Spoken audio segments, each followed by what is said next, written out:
Et si la démocratie n'était qu'une illusion contrôlée par les élites juridiques? Pendant des années, les États-Unis se sont présentés au monde comme les gardiens de la démocratie, les champions de la liberté et du droit. Mais aujourd'hui, ce récit vacille. Une décision récente, inattendue et cinglante de la Cour suprême américaine vient de bouleverser le jeu politique, et ce, avec une intensité qui dépasse les frontières du pays. Donald Trump, l'ancien président le plus polarisant de l'ère moderne, vient de recevoir un avertissement sévère, presque frontal. Ce n'est pas simplement une décision juridique, c'est un coup direct au cœur de son ambition politique. Et le monde entier regarde. Mais que se passe-t-il vraiment derrière cette façade institutionnelle? Et pourquoi la France, à des milliers de kilomètres, devrait-elle prêter attention? Le choc est réel. Une démocratie qui juge un ancien président en pleine campagne électorale, c'est une scène rare, presque surréaliste. Les symboles de puissance tremblent. La Constitution, les institutions et même la confiance des citoyens dans leur système. Ce n'est pas juste un jugement contre un homme, c'est une bataille contre une idéologie, contre une vision du pouvoir qui séduit encore des millions d'Américains et qui commence à séduire aussi en Europe. En France, les répercussions de ce séisme américain commencent à se faire sentir dans les coulisses du pouvoir. Certains analystes parlent déjà d'un effet miroir. Car si la justice peut s'ériger en rempart face à un ex-président aux ambitions débordantes aux États-Unis, qu'en est-il ici? Jusqu'où irait le Conseil constitutionnel face à une figure politique controversée?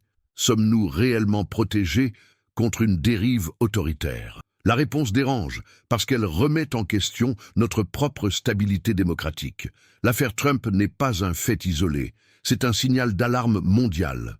Il révèle une tension grandissante entre les pouvoirs exécutifs et judiciaires, une lutte de légitimité où chacun tente de préserver son territoire. Aux États-Unis, cette confrontation s'est transformée en guerre froide, institutionnelle, où chaque décision devient un champ de bataille idéologique. Ce n'est plus la loi contre le crime, c'est la loi contre la politique elle-même. Et pendant ce temps, en France, les regards se font plus inquiets. Car ce qui semblait autrefois typiquement américain, les affrontements brutaux entre institutions, les procès politisés, la rhétorique populiste enflammée, s'infiltrent peu à peu dans notre débat public. L'extrême droite se renforce, les discours antisystèmes gagnent du terrain, et la méfiance envers la justice grandit. Ce n'est donc pas simplement une affaire américaine, c'est un miroir tendu à notre propre démocratie. Le plus troublant, c'est peut-être cette impression que les lignes entre la justice et la politique deviennent de plus en plus floues. Quand une Cour suprême prend une décision qui peut sceller le destin d'une élection présidentielle, peut-on encore parler d'indépendance? Ou assiste-t-on à l'émergence d'un pouvoir parallèle, silencieux mais redoutablement efficace? À Paris, dans les couloirs de l'Élysée comme dans les cafés animés du Marais, les conversations changent. Ce qui se passe à Washington n'est plus lointain. C'est une leçon, un avertissement, et peut-être même un prélude à ce qui nous attend. Et justement, avant d'aller plus loin dans cette analyse cruciale, dites-moi dans les commentaires, pensez-vous que la justice devrait pouvoir freiner l'élan d'un candidat en pleine course présidentielle, ou est-ce une menace pour la volonté du peuple? Vos avis comptent, vraiment. Ce débat ne peut exister sans vous. Si ce sujet vous interpelle autant qu'il nous a captivés, laissez un like pour faire remonter cette vidéo, abonnez-vous pour ne rien rater des prochains épisodes et surtout, partagez autour de vous. Plus nous serons nombreux à comprendre les mécaniques du pouvoir, plus notre regard sera affûté sur ce qui se joue, ici et ailleurs. Ce n'est pas seulement une histoire américaine, c'est notre futur, à tous, qui se dessine. C'est dans le silence pesant d'un bâtiment de marbre que l'une des décisions les plus explosives de la politique américaine moderne a été prise. Loin des caméras, loin des cris des partisans, loin même des réseaux sociaux où Trump est roi, la Cour suprême a posé un acte que l'histoire retiendra comme un tournant. Ce n'est pas seulement un arrêt juridique, c'est une démonstration de force, un coup d'État silencieux, une manœuvre institutionnelle qui frappe au moment précis où l'ancien président semblait regagner du terrain. Et ce qui est terrifiant, c'est que personne ne l'a vu venir. L'Amérique adore ces spectacles, surtout politiques. Mais là, ce n'est pas Hollywood. Ce n'est pas un script écrit d'avance. C'est le réel, brut, rugueux et profondément inquiétant. Car ce jugement intervient dans un moment de chaos maîtrisé. Trump, entouré d'enquêtes, d'accusations, d'alliés qui tombent un à un, garde pourtant une emprise presque mystique sur une partie du peuple américain. Il parle leur langue. Il incarne pour beaucoup le symbole d'une Amérique perdue. Et quand cette figure est menacée, non pas par les urnes, mais par des robes noires dans une salle obscure, la démocratie tremble. Mais qu'a réellement fait la Cour suprême? Ce qu'elle a dit en surface est simple, rappeler que même un ancien président n'est pas au-dessus des lois. Mais ce que cela implique est bien plus profond, car en choisissant ce moment précis pour frapper, elle envoie un message codé. Elle rappelle qu'elle détient le sablier, elle peut accélérer ou ralentir l'histoire, et dans un pays aussi divisé, ce pouvoir devient redoutable. L'ironie, c'est que Trump a lui-même redéfini les règles du jeu. En nommant plusieurs juges conservateurs durant son mandat, il pensait verrouiller cette institution à sa cause. Mais c'est cette même institution qui, aujourd'hui, pourrait le condamner à l'oubli politique. Un retournement glaçant, un paradoxe typiquement américain. Et en France, on regarde cela avec fascination et inquiétude. Car cela pose une question qui nous concerne directement. Et si notre propre système judiciaire devait un jour trancher dans une élection? Serions-nous prêts? Ce qui se joue ici, ce n'est pas seulement le sort d'un homme, c'est la capacité d'un pays à préserver l'illusion de neutralité. Une justice perçue comme engagée devient une arme, et une démocratie où la justice devient une arme est une démocratie malade. Voilà pourquoi ce jugement résonne aussi fort à Paris qu'à Washington. Parce que l'on sent que ce n'est que le début. Le signal d'une ère où les décisions de justice vont remodeler la carte électorale autant que les discours de campagne. Et le plus dérangeant dans tout cela, c'est l'absence de voix. Aucune caméra ne filme le moment exact où tout bascule. Aucune déclaration publique ne vient adoucir l'impact. On parle d'arguments techniques, de textes juridiques, mais derrière cette façade froide se cache une stratégie politique brûlante. Le silence est volontaire. Le mystère est entretenu, et cela rend l'acte encore plus fort. Alors oui, l'Amérique vient de frapper fort, et la France, comme le reste de l'Europe, doit décoder ce qui vient de se passer. Parce que dans ce monde interconnecté, ce qui arrive à l'un finit toujours par atteindre l'autre. Les discours anti-système, les attaques contre les élites, les récits de trahison politique, tout cela trouve un écho chez nous.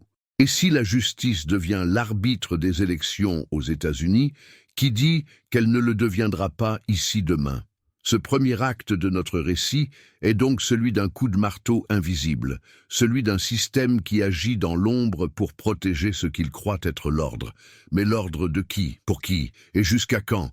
Dites-moi ce que vous en pensez dans les commentaires. Est-ce que vous croyez que la justice peut encore être indépendante quand elle intervient dans le jeu politique? Écrivez simplement « La démocratie est en sursis » si vous ressentez, vous aussi, cette tension grandissante. Je lirai chacun de vos messages. À mesure que les États-Unis s'enfoncent dans cette guerre froide institutionnelle, un frisson traverse l'Atlantique. Ce n'est pas un frisson de curiosité ou de voyeurisme politique.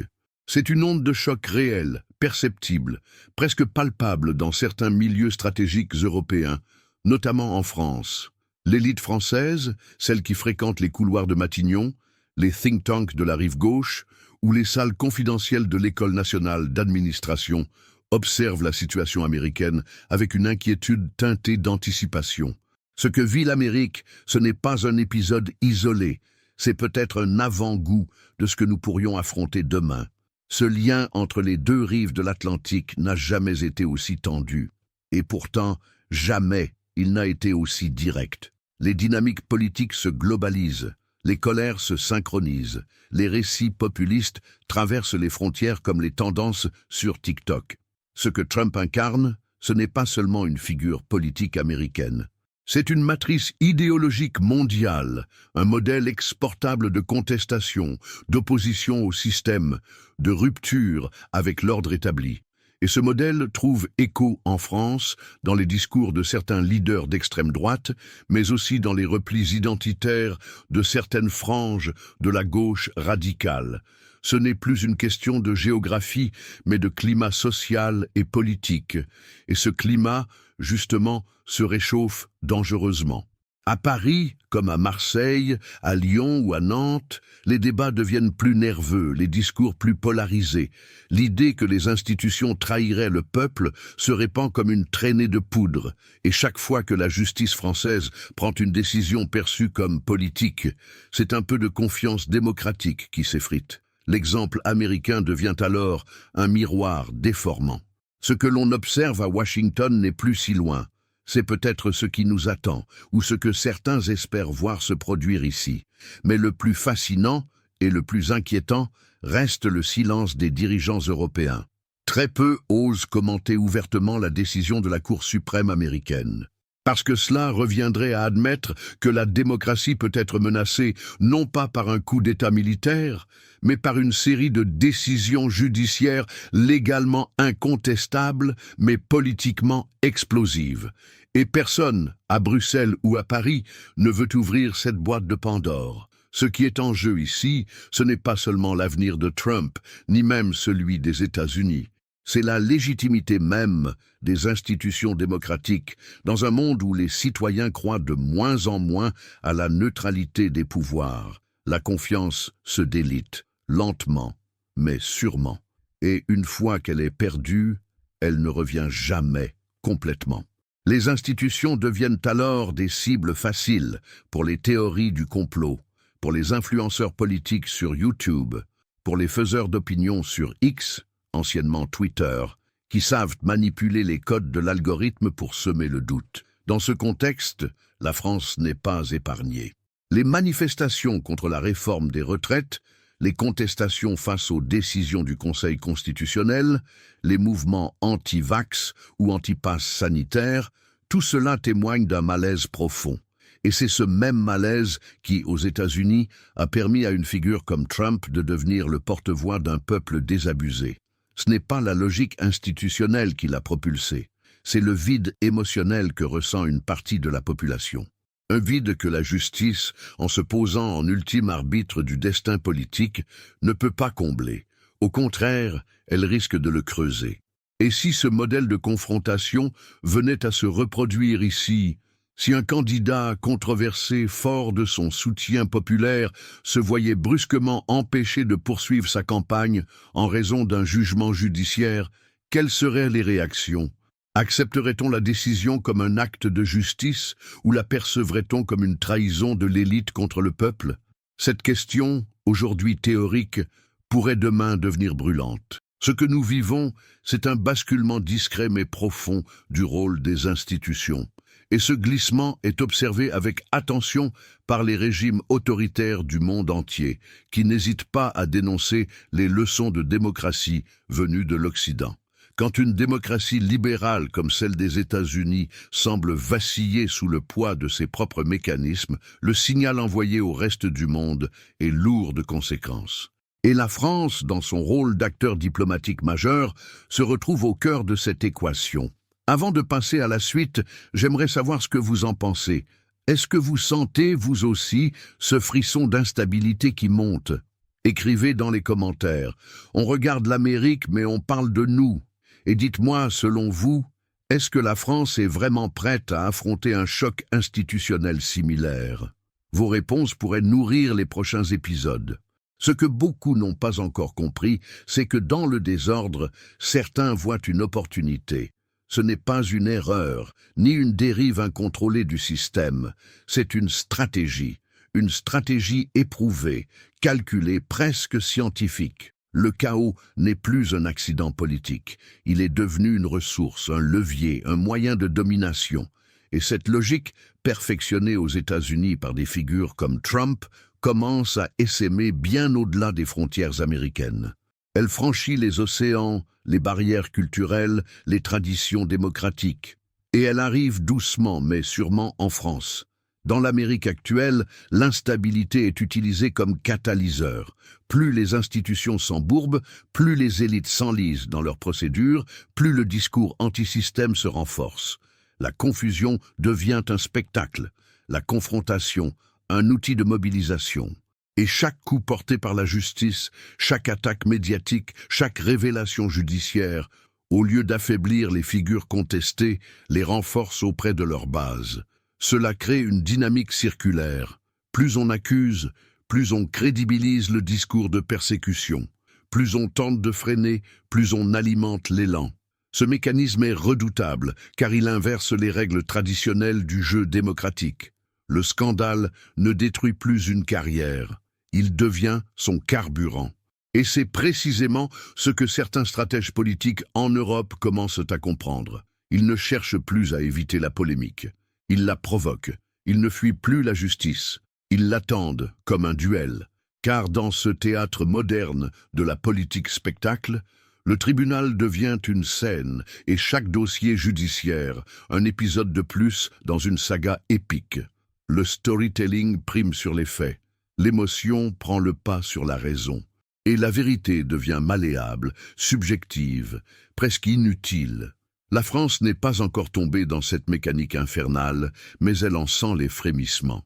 On observe déjà des figures publiques adopter une posture de confrontation permanente, alimenter des récits de victimisation, détourner chaque critique en preuve de leur authenticité. Le chaos devient un mode de communication. Il offre un avantage redoutable. Il empêche l'analyse, brouille les repères, fatigue l'opinion publique. Et dans cette confusion généralisée, celui qui crie le plus fort finit souvent par dominer. Ce modèle est profondément corrosif pour les démocraties classiques.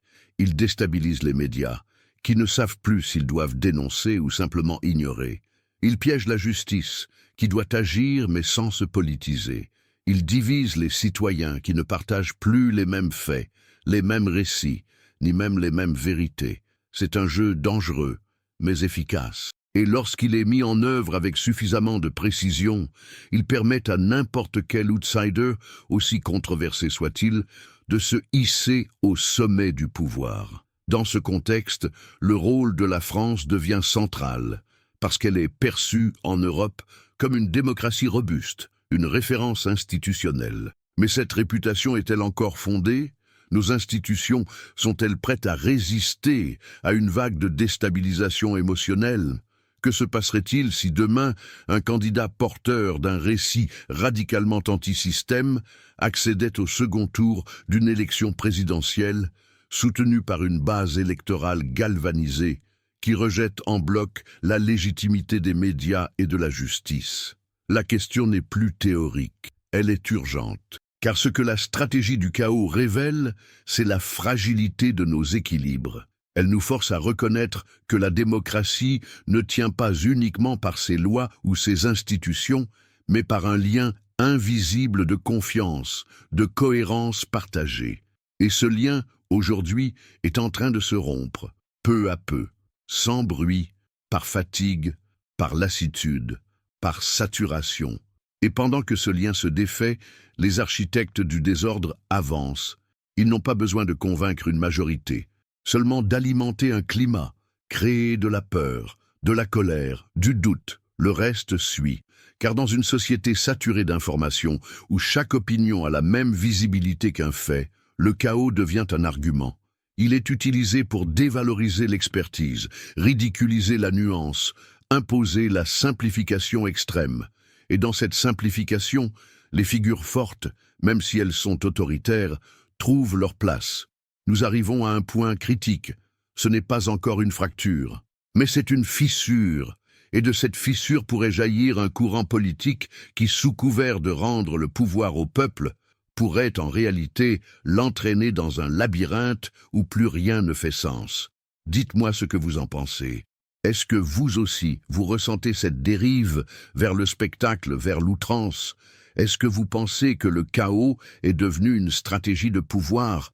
Écrivez dans les commentaires « Le désordre n'est plus un accident » ou partagez votre propre mot-clé qui résume ce que vous ressentez face à cette mutation de la politique. Je vous lis. Ce qu'on appelait autrefois exception devient peu à peu habitude. Ce qui choquait hier glisse aujourd'hui sans réaction. La société s'habitue. Les institutions s'adaptent. Les citoyens s'accoutument. C'est une dynamique dangereuse, insidieuse, presque imperceptible. L'érosion ne se fait pas en un jour. Elle ne fait pas de bruit. Elle s'installe doucement dans les interstices du quotidien. Et lorsqu'on en prend conscience, il est souvent trop tard. C'est exactement ce qui est en train de se produire dans les démocraties modernes, à commencer par les États-Unis, mais avec des répercussions inquiétantes jusqu'en Europe, et plus particulièrement en France. L'érosion dont on parle ici n'est pas simplement celle des institutions ou de l'autorité de l'État. C'est l'érosion des repères, des seuils symboliques, des limites morales. Chaque affrontement judiciaire, chaque accusation de corruption, chaque scandale politisé, au lieu de provoquer une remise en question collective, finit par engendrer une forme de résignation. L'opinion publique, saturée, finit par classer ces événements dans la catégorie du bruit ambiant, et ce bruit devient la bande-son d'une démocratie qui perd sa capacité à réagir. Quand on observe les États-Unis, on voit clairement ce processus à l'œuvre. Un ancien président accusé à plusieurs reprises, impliqué dans des affaires judiciaires multiples, continue de caracoler en tête des sondages. Non pas malgré les accusations, mais parfois à cause d'elles. Parce que le public a intégré cette logique de confrontation permanente. Parce que l'affrontement est devenu l'attente par défaut. Il n'y a plus de pause, plus de trêve, plus de territoire neutre. Tout est combat, tout est prétexte à clivage. Et cette normalisation du conflit redéfinit complètement la manière dont le pouvoir s'exerce. En France, ce climat commence lentement à s'installer. On le sent dans la rhétorique politique, de plus en plus agressive, de moins en moins axée sur les propositions concrètes. On le voit dans les plateaux télévisés, transformés en arènes de gladiateurs idéologiques. On le perçoit dans les réseaux sociaux, où l'indignation remplace le débat, où la viralité devient l'objectif ultime. Et cette évolution touche aussi les institutions. Car lorsque la tension devient le nouveau normal, les gardiens du cadre républicain finissent eux-mêmes par intégrer cette pression. Les juges, les journalistes, les hauts fonctionnaires, tous se retrouvent pris dans une mécanique où chaque mot, chaque décision, chaque silence peut être interprété comme un acte politique. Le danger n'est pas uniquement que la démocratie devienne violente. Le vrai danger, c'est qu'elle devienne cynique. Que plus personne n'y croit vraiment. Que les électeurs votent par dépit ou par réflexe tribal. Que les débats ne servent plus qu'à confirmer ce que l'on pense déjà. Cette forme de désenchantement profond crée un vide. Et ce vide, l'histoire nous l'a appris, est toujours comblé par des forces extrêmes, des récits simplificateurs, des promesses autoritaires. Mais attention, cette bascule ne se fait pas forcément par un grand fracas. Elle peut survenir dans le confort du quotidien, dans l'acceptation progressive de l'inacceptable, dans la banalisation de ce qui, il y a encore 10 ans, aurait déclenché une crise majeure. Et c'est là que réside la véritable menace. Non pas dans le choc brutal, mais dans le glissement progressif. La démocratie peut mourir dans l'indifférence, dans la routine, dans une sorte de fatigue civique qui rend chaque scandale de moins en moins scandaleux. Et pourtant, au cœur de ce brouillard, certains continuent d'y croire. Des voix s'élèvent, des initiatives citoyennes émergent, des journalistes résistent, des magistrats tiennent bon. Mais combien de temps encore pourront-ils agir sans soutien massif? Car sans vigilance collective, sans exigence populaire forte, même les piliers les plus solides finissent par céder. Ce n'est pas une théorie, c'est une mécanique bien réelle, observée dans de nombreuses démocraties en crise. Hongrie, Turquie, Brésil, Israël. Et les États-Unis montrent aujourd'hui les signes avant-coureurs d'une mutation profonde. La France suivra-t-elle ce chemin? Ou saura-t-elle tirer les leçons à temps? Ce moment de bascule est entre nos mains. Il ne dépend pas uniquement des partis politiques ou des institutions. Il dépend de notre capacité, en tant que citoyens, à refuser la banalisation, à remettre de la clarté là où s'installe la confusion. Mais cela demande du courage, de la lucidité et une volonté farouche de ne pas céder au cynisme ambiant. Et vous, qu'en pensez-vous? Avez-vous l'impression que nous sommes en train de perdre nos repères démocratiques, que le conflit devient notre seul mode d'expression collective? Écrivez dans les commentaires, la normalité s'efface, ou partagez ce que vous observez autour de vous. Vos mots comptent, vos expériences aussi. On continue ensemble, parce que la suite est encore plus troublante.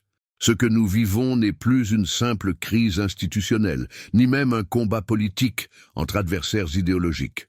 Ce qui est en train de s'imposer dans nos sociétés, à la manière d'un courant souterrain lent mais inexorable, c'est une rupture profonde entre le réel et le ressenti. Une fracture émotionnelle où les faits, aussi solides soient-ils, sont systématiquement remis en cause au profit d'émotions, de croyances personnelles ou de récits viraux. Et cette dynamique n'est pas propre aux États-Unis, bien qu'elle y soit particulièrement exacerbée. Elle s'étend, elle contamine, elle reconfigure notre rapport à la vérité et, par extension, à la démocratie elle-même. Quand une décision de justice tombe aujourd'hui, ce n'est plus son contenu juridique qui compte. Ce n'est plus le texte de loi, ni l'analyse constitutionnelle. Ce qui prime, c'est l'interprétation que chacun en fait, à travers son filtre émotionnel, son algorithme social, sa bulle de confirmation. Et cette subjectivisation massive de la réalité crée un climat de méfiance radicale. Ce n'est pas seulement qu'on doute des faits, on les remplace, on les réécrit, et souvent, sans même s'en rendre compte, on choisit les faits qui nous arrangent. Ceux qui renforcent notre propre colère, notre sentiment d'injustice, notre besoin de révolte. C'est exactement ce qui se passe dans le cas Trump, mais le phénomène dépasse largement sa personne. Il incarne simplement une tendance planétaire, celle du récit contre la réalité.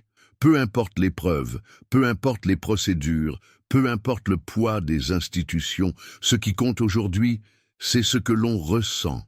Et si l'on se sent trahi, rejeté, stigmatisé, alors toute décision, aussi légale soit-elle, devient suspecte.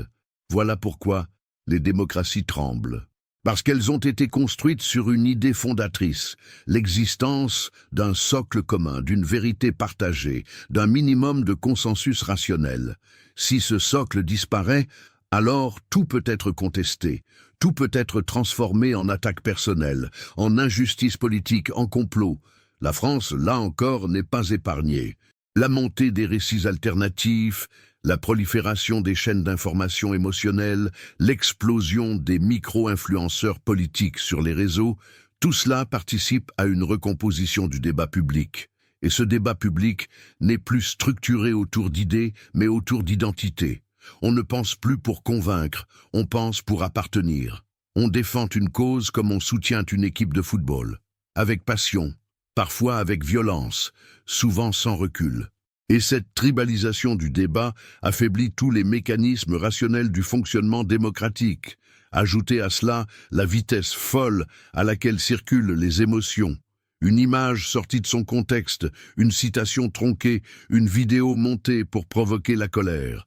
Il suffit de quelques heures pour faire basculer une opinion.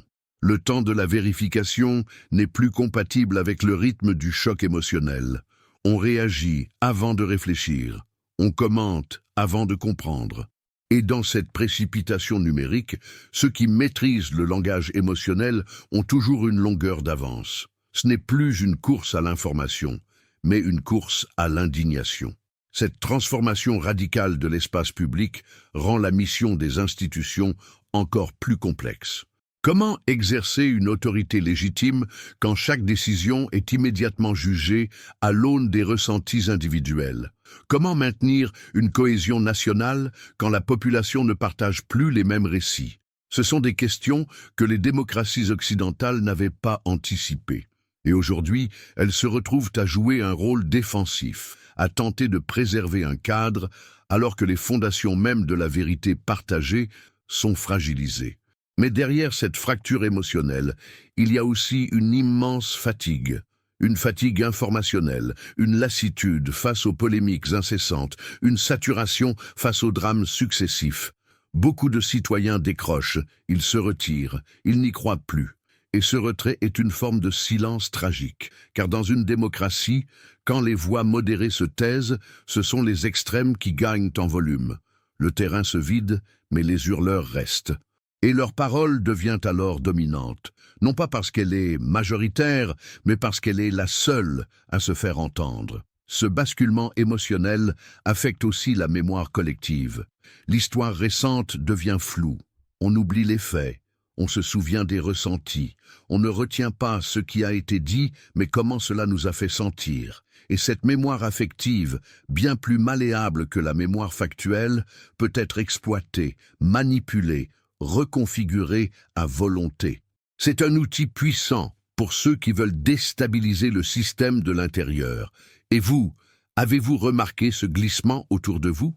Pensez-vous que l'émotion est devenue plus influente que les faits dans notre société? Écrivez dans les commentaires « Je ressens plus que je ne crois » ou proposez votre propre phrase réflexion. Vos mots ont du poids et ils nourrissent une conversation que nous devons absolument continuer. À première vue, tout semble fonctionner. Les institutions tournent, les élections ont lieu, les bulletins sont comptés, les présidents se succèdent, les partis alternent.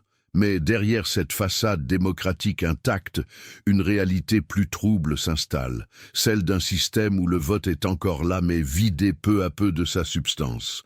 Car voter ne garantit plus, à lui seul, que le peuple détient réellement le pouvoir. Et cette désillusion croissante, silencieuse mais massive, transforme lentement le cœur battant de la démocratie représentative en un simple rituel d'apparence. Aux États-Unis, cette sensation d'impasse électorale est devenue presque chronique.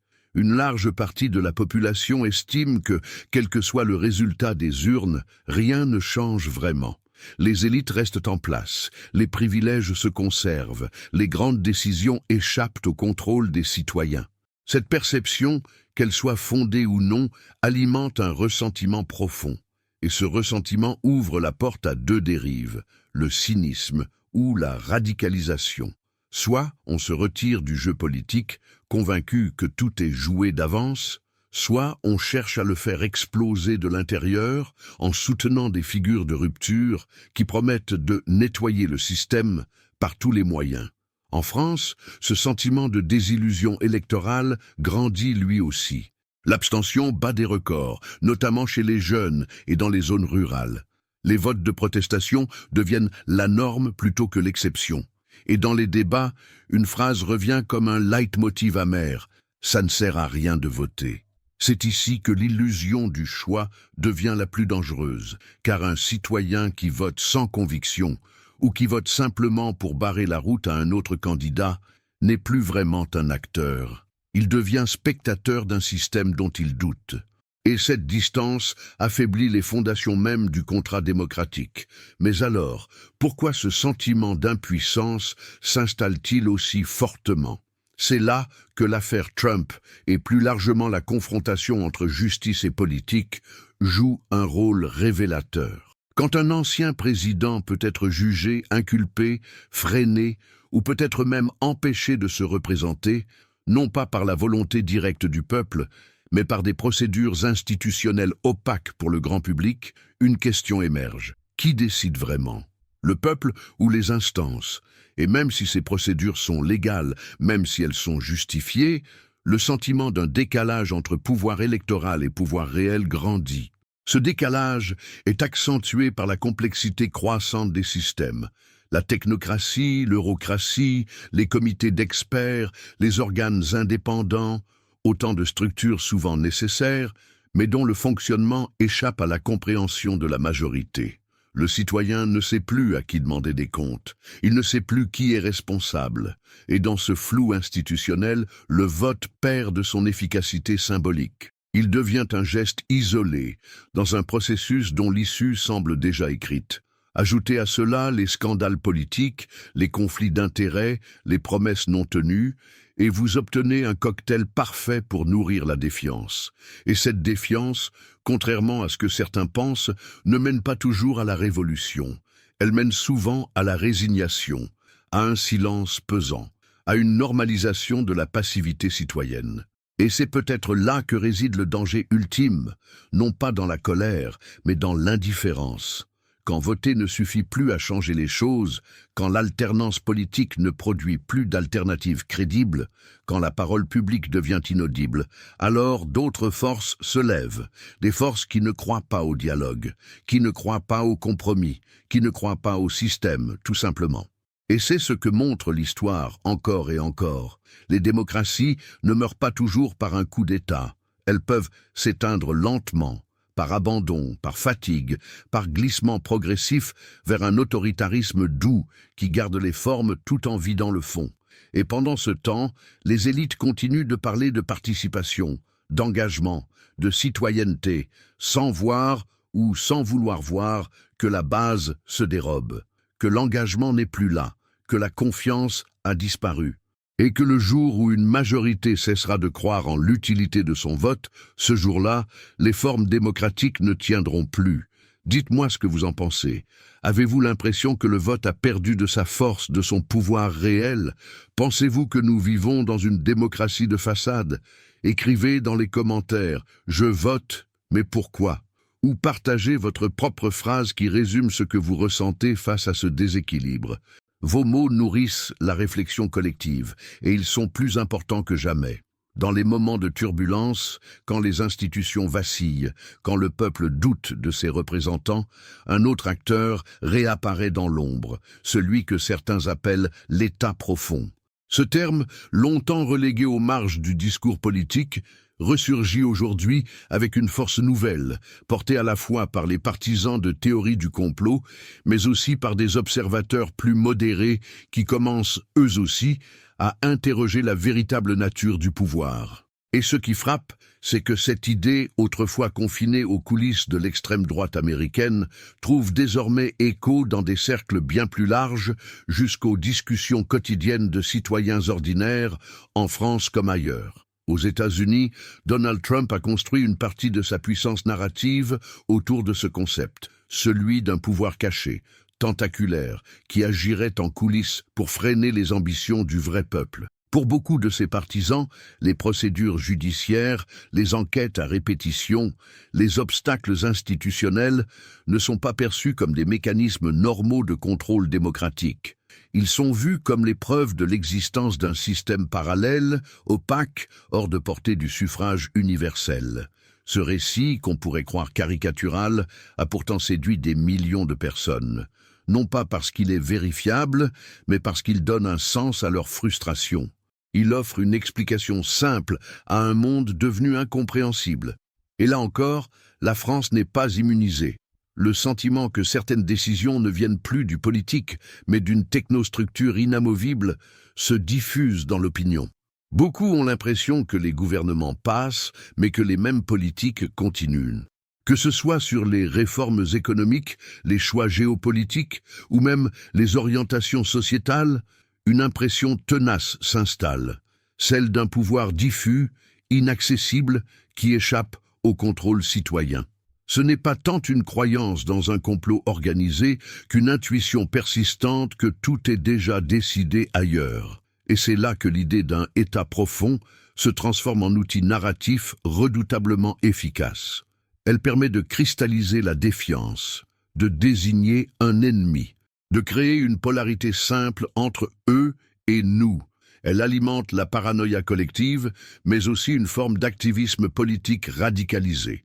Car si le pouvoir est truqué, alors toutes les actions pour le renverser deviennent justifiables, même les plus extrêmes. Et cette logique, nourrie par l'ère numérique, se diffuse aujourd'hui à une vitesse effrayante.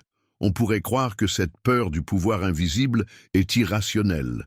Et pourtant, les institutions elles-mêmes, par leur manque de transparence, par leur langage technocratique, par leur éloignement du vécu quotidien, nourrissent cette perception.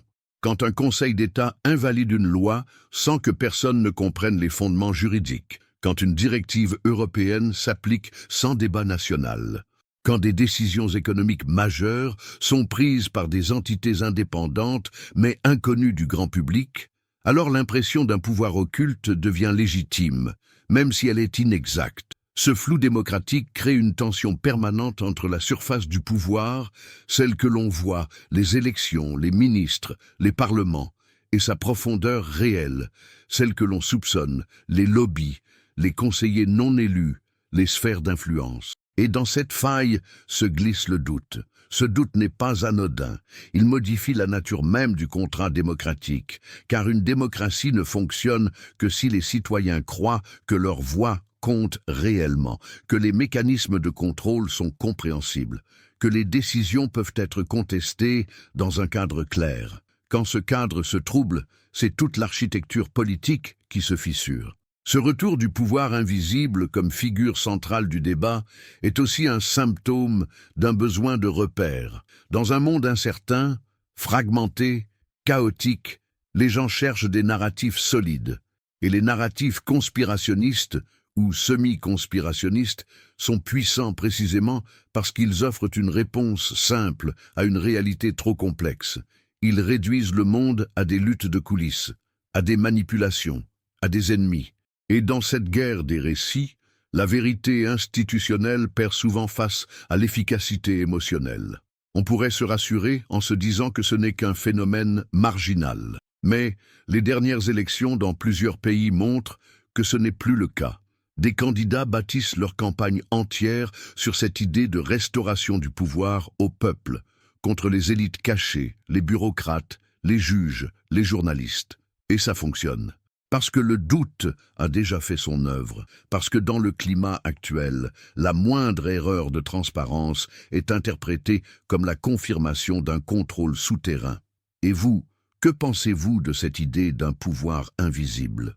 Avez-vous déjà ressenti que certaines décisions politiques étaient prises loin de votre regard? Écrivez dans les commentaires « Je ne crois plus à ce qu'on me montre » ou proposez votre propre phrase pour exprimer cette sensation.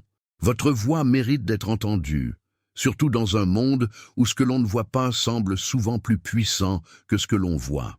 Ce que l'on observe aujourd'hui dans les démocraties occidentales n'est pas seulement une crise de gouvernance ou une perte de confiance.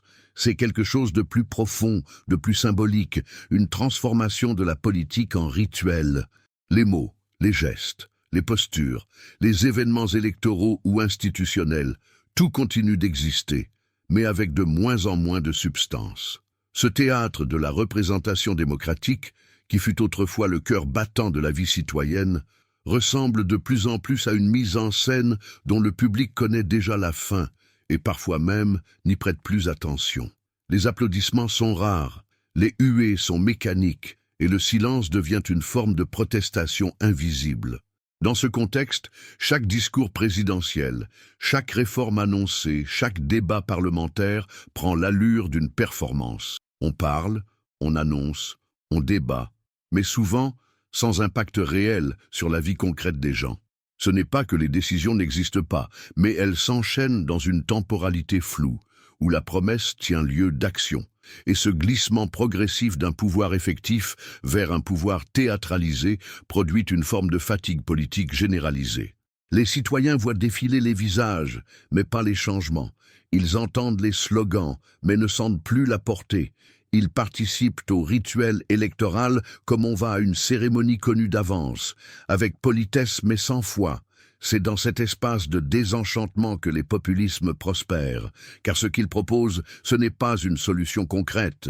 Très souvent, leurs programmes sont flous ou irréalisables, mais une rupture dans la mise en scène. Ils cassent le rythme. Ils changent la tonalité. Ils perturbent le script, et cette perturbation agit comme un choc symbolique. Même quand elle est vide de contenu, elle donne l'illusion d'un réveil.